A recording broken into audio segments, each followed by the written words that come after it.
ஹரே கிருஷ்ணா. அனைவருக்கும் வணக்கம். பரமபதத்திற்கு இணையான திருத்தலம் திரு வைகுந்த விண்ணகரம். வைகுந்தநாதன் வந்து எழுந்தருளிய காரணத்தினால் இத்தலம் வைகுந்த விண்ணகரம் என்று போற்றப்படுகிறது. உதங்க முனிவரே இந்த தலத்திற்கு உரிய மகா முனிவராக நியமிக்கப்பட்டிருக்கிறார்.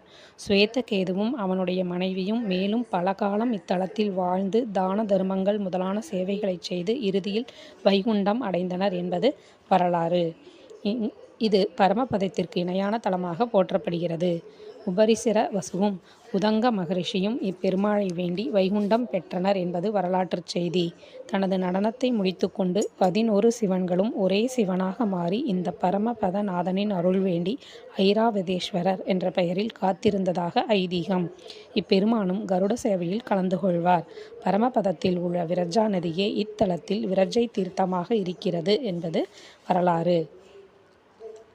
இந்த பூவுலகிலேயே வைகுந்த கோலத்தை